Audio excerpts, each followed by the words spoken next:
Ayan, panoorin ninyo ang mga scholar ninyo mismo. Naging tapat lamang sila sa kanilang mga sarili dahil sinabi nila ang totoo na ang Bible ay hindi tunay na salita ng Diyos. At lalong-lalo na hindi ito inspired by God. Ayon mismo sa kanila. At bukod pa rito, pinatunayan din nila na yaong mga pinangahawakan ngayon ng mga tao ay hindi na ito ang orihinal talaga na Bible. Ibig sabihin, wala na yung orihinal. At karagdagan pa rin na sinabi nila, punong-puno ito ng mga grave defects at naglalaman ito ng hundreds of thousands of mistakes. Subhanallah. Gayunpaman, ang tunay talaga na sagradong aklat na ipinahayag kay Jesus noon na nagmula sa kalangitan bilang divine revelation na 100% na salita lahat mismo ng Almighty Creator ay ang tinatawag na Injil, isinaling Gospel. At ito ay totally nawala na rin.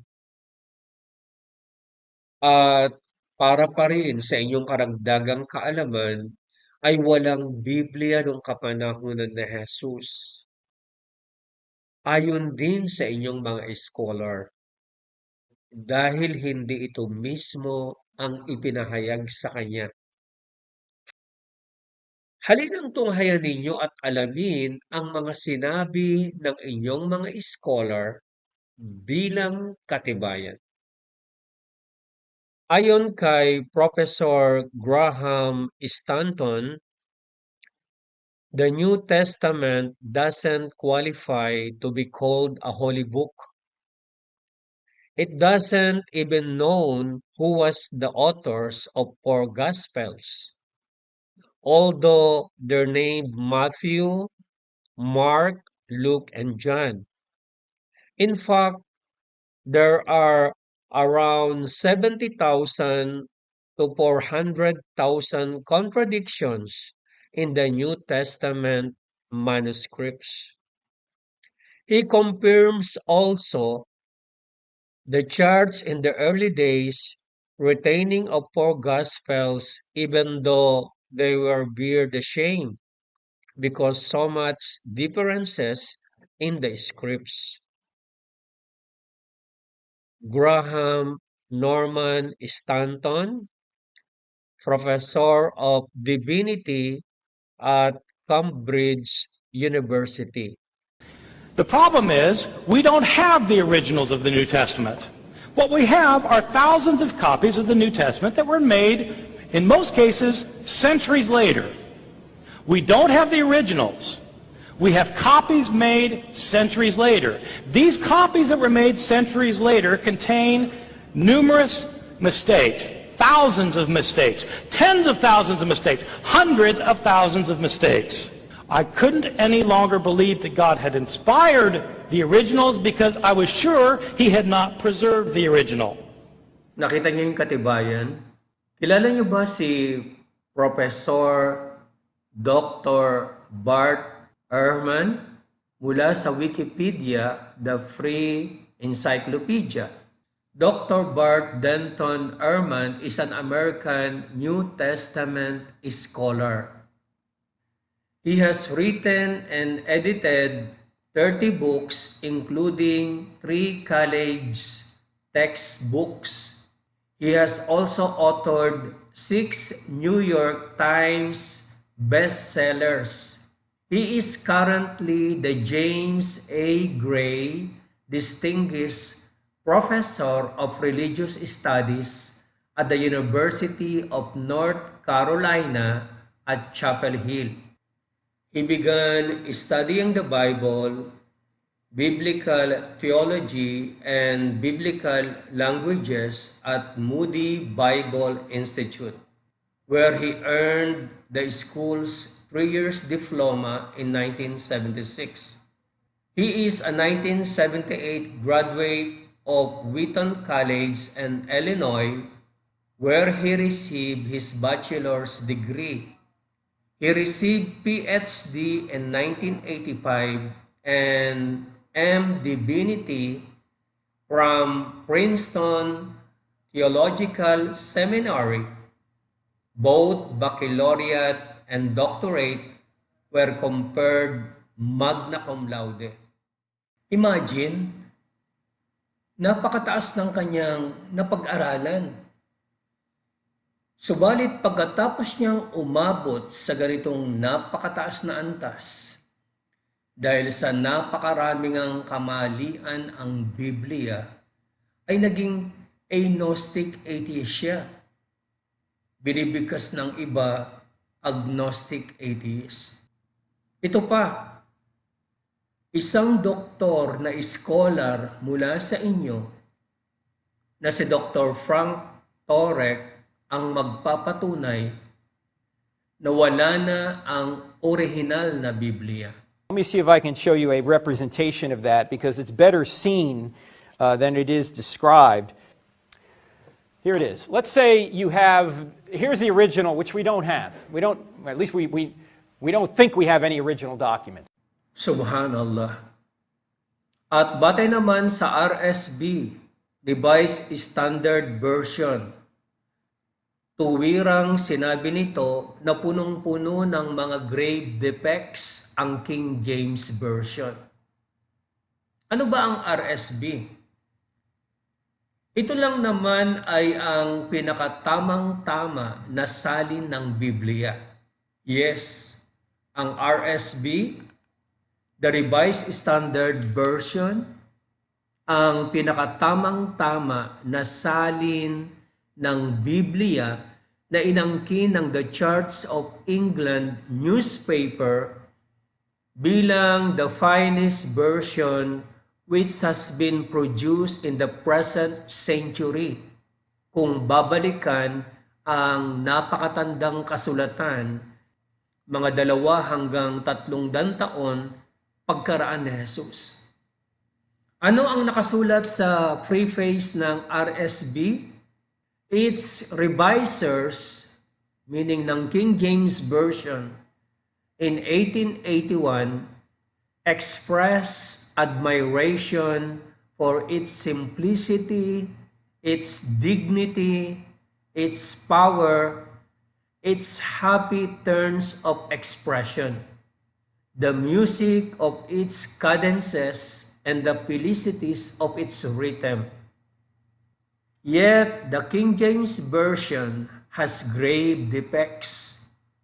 By the middle of 19th century, the development of biblical studies and the discovery of many manuscripts more ancient than those upon which the King James Version was based made it manifest that these defects are so many and so serious as to call for revision of the English translation. Reference: the Bible, the Revised Standard Version, an authorized revision of the American Standard Version. Preface, matatagpuan natin ito sa 3 tuldok na parang letter I or page 3. At mababasa rin natin sa Awake Magazine ng Jehovah's Witnesses, dated September 1957, carried this startling headline, 50,000 errors in the Bible. Christians admitted.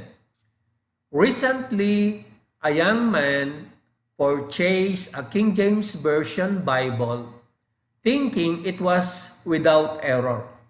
One day, when glancing through a back issue of Luke magazine, he came across an article entitled "The Truth About the Bible," which said that as early as 1720, an English authority estimated that there were at least 20,000 errors in the two editions of the New Testament commonly read by Protestants and Catholic.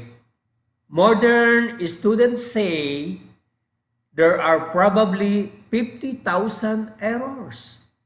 The young man was shocked. His faith in the Bible's authenticity was shaken. How can the Bible be reliable when it contains thousands of serious discrepancies and inaccuracies? He asked. Kaya dapat may matuldukan na ito dahil ang tunay na Diyos na tagapaglikha ay hindi maaaring magkatawang tao sapagkat hindi ito angkop sa kanyang kadakilaan at kamaharlikaan. Bagkus ay itinuturing niya itong matinding kalapastanganan. Isang immortal na kasalanan na walang kapatawaran ang sinumang magturing ng ganito sa tunay na Diyos na lumikha. قل يا أهل الكتاب لا تغلوا في دينكم غير الحق ولا تتبعوا أهواء قوم قد ضلوا من قبل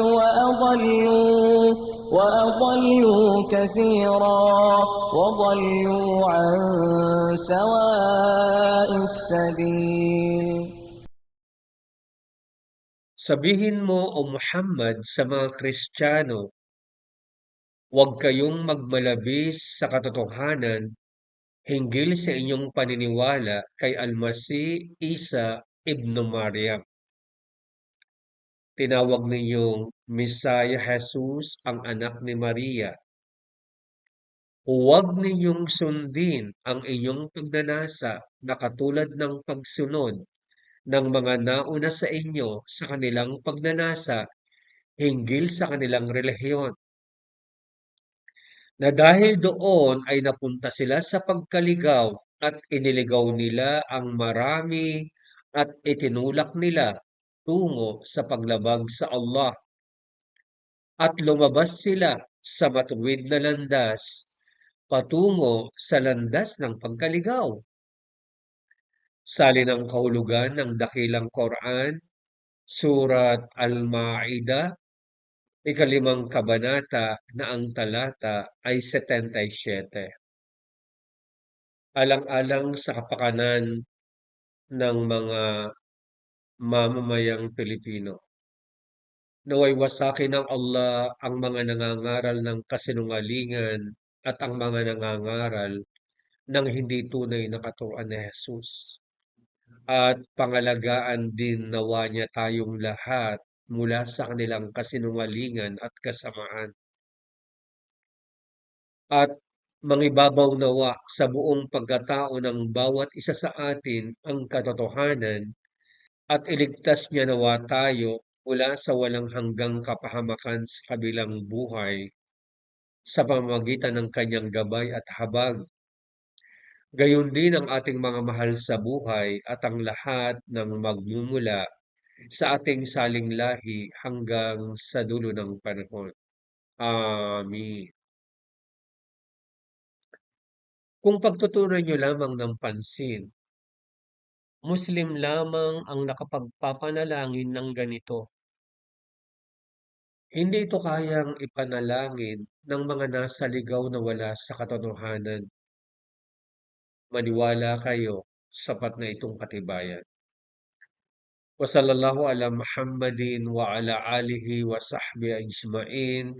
Wassalamu alaikum warahmatullahi wabarakatuh.